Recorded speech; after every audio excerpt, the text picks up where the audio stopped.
Hey guys, how are you? My name is Alex Storman.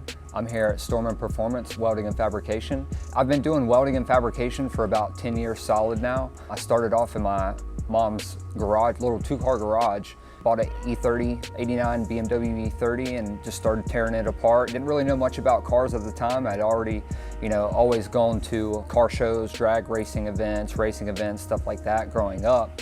But never really did heavy fabrication, welding, nothing of that sort, and never really had anybody around to show me, but I was definitely interested in it. I started buying my first little tool set. I started tearing the E30 apart. After having a car for about 2 years, by the time I was 18, I started the process of doing my own LS swap. And of course, when you do something like that, you have to redo a bunch of wires, you have to build a bunch of different parts to make everything work together when switching a Corvette motor to an E30. It was pretty crude since I didn't really have anybody to teach me, but it got together, got running, got driving, and over the years I just got good enough to where I was able to actually apply myself at other places and businesses and performance shops. Now, for about the last, I'd say 2 years, I've been on my own doing Storman Performance Welding and Fabrication.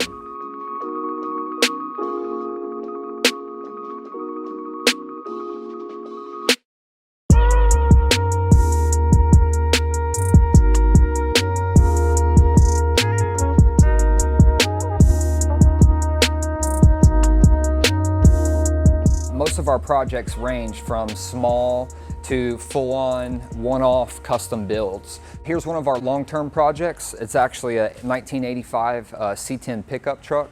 We came in, I'd say a little late on the project. The customer contacted us to do some custom headers for it. He liked them so much that he actually is having us build the whole truck now. A lot of the stuff that was on it before was kind of bolt-on stuff, but he's gonna be driving this, racing this, and taking it to car shows, so we had to upgrade the suspension on it.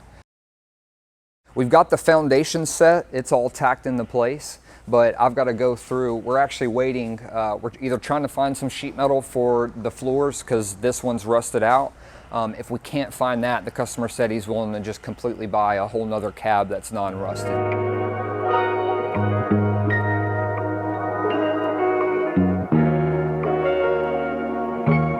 Had a I think it was a 2021 T-Rex, and what that is it's got the two wheels up front, it's got the two seaters, and then it's got a motorcycle engine with a rear tire behind it. It's kind of like a slingshot, but this one was a lot more expensive. 38 Motorsports right down the road, they're a Daytona company. We went through and built them. Here's our custom set, here's a set that they provided, but now they want us to go through and actually copy these two pipes so we can manufacture a couple sets for them to sell.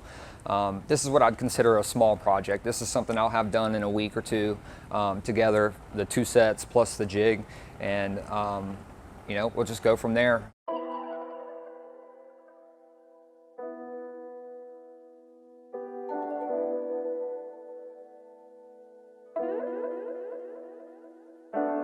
So the next project I'm going to show you, it's actually a pretty special one I would consider just by how well it turned out and the company that's building this particular car. BGB Motorsports is building a 911. It's not a turbo, it's actually a naturally aspirated 911. I think it's a 2013 if I remember correctly. They contacted me and said, hey, we'd like to do a roll cage in this. It's basically a brand new car. I think it had like 20 or 30,000 miles on it. But anyway, it's pretty nice.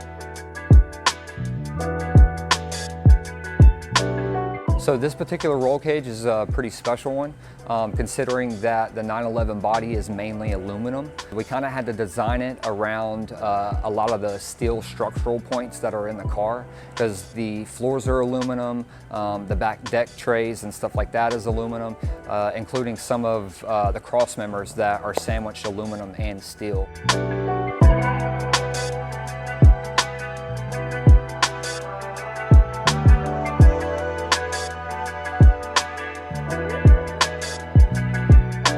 When designing this cage, you have to do it in certain parts It's almost like a puzzle, honestly. You have to do it one part at a time, and it's got to be a certain sequence.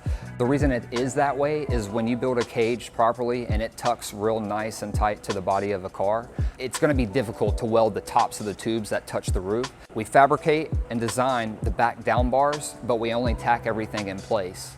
And when we're ready, we cut all the tacks off the base plates of the cage, move the front feet in, and we move the whole entire cage forward, and that's what allows it to drop down anywhere from 6 to 8 inches. Sometimes if you're lucky, you get 10 inches, and that's plenty of room to allow us to weld over the top. And just ensure that every tube is going to be welded 100%. And that's pretty much our goal with every cage.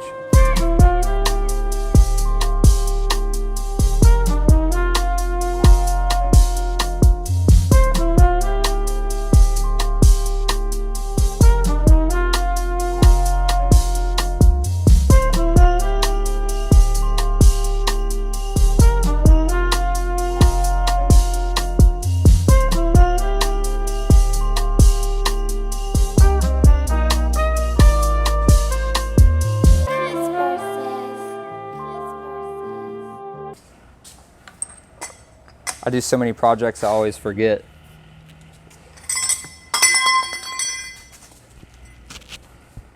Damn it, don't say.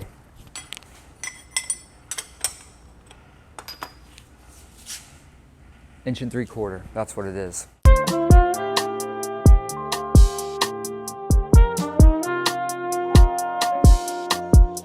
I really just want to thank BGB Motorsports for the opportunity to build this incredible cage. I'm really happy with how everything turned out with the paint work, with all of the work and effort that they put into the car. It just really brought everything together really nice.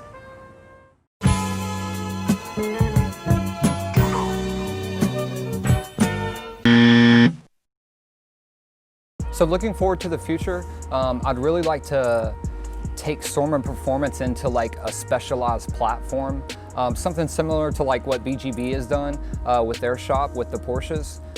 Because I am a speed freak and a speed demon, I would say, adrenaline junkie, whatever you want to call it. That's just kind of where I see myself. I'd love to do the Turbo 911 Porsches, maybe get into a specific race car or a race platform. But until then, we're happy servicing anyone and everyone in between. TIG welding, MIG welding, if it can be done, we'll do it. Everybody's got big dreams and big goals, so we'll see where it leads us. But I appreciate you guys watching, and thank you for your time. If you'd like to check out more of us or follow us along our journey, we're on Facebook, we're on Instagram, and this is actually going to be our first YouTube video, so we'll be here as well. Thank you guys. Have a good day.